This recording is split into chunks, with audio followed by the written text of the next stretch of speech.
My African-American daughter came home shaking, and that's when I learned what her coach had done. My name is Evan Miller. I'm 42 years old, a senior mechanic with grease embedded in my fingerprints and a daughter who once believed she was born to fly. Her name is Claire, 15 years old, a gymnast since the day she pointed at a sparkly leotard and said, "Daddy, I want to fly." For a decade, my wife Lisa and I fed that dream with everything we had: drives, weekend competitions, taped ankles, and ice baths. Our home became a museum of medals and framed photos of Claire twisting through the air like she had a secret pact with gravity. And then one winter afternoon, a man almost destroyed all of it. His name was Coach Richard Grayson. This is the story of how we stopped him and why he was never seen again. Claire's winter qualifier routine was beautiful, clean, controlled, elegant. She should have placed top 3. Instead, she placed 4th, not enough for nationals. I watched her face crumble as girls who fell and stumbled stepped onto the podium. The math just didn't add up. That night in the garage, as I worked on an old motorcycle engine to keep myself from exploding, Lisa appeared in the doorway. "Something's wrong," I muttered. Those scores weren't right. We both knew something wasn't right. But we had no idea how deep the rot went. The next day I skipped lunch and drove to the Gymnastics Academy. Parents weren't encouraged to watch practice, but there was a small observation window. What I saw made my stomach twist. Girls flinching when Coach Grayson walked behind them.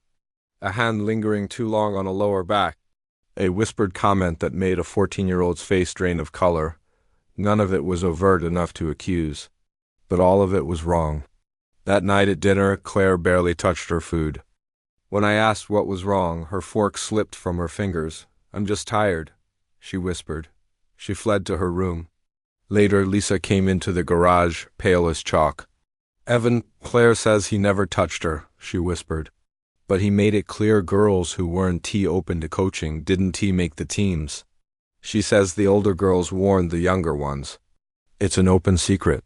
I felt something inside me snap. This man was threatening children, my child, with their dreams. This wasn't coaching. It was coercion, and I was going to end it. Within days, whispers spread. Other fathers had noticed the same patterns, so we met. 6 fathers in a garage, surrounded by power tools and sawdust. We shared every suspicion, every incident, every gut feeling, and slowly a plan formed. We needed real evidence. We needed someone on the inside. A mother from another gym, Sandra, agreed to pose as a new assistant coach. She had the credentials and the courage of a soldier. She would get close, watch him, and expose him. But Grayson forced my hand before we could execute the plan. Claire came home crying again. She wouldn't say why. I didn't wait. I drove straight to the gym and demanded to see him. We ended up in his office, trophies lining the walls. "Your daughter lacks commitment," he said coldly. "Some girls are willing to make sacrifices." "What sacrifices?" I demanded. He smirked. That was it. I grabbed him by the collar and slammed him against the wall. "I know what you're doing." He didn't deny it. Instead, he threatened me, promising to blackball Claire from every program in the region. Another father, Craig, pulled me out before I did something I couldn't undo. Grayson panicked. And then he vanished.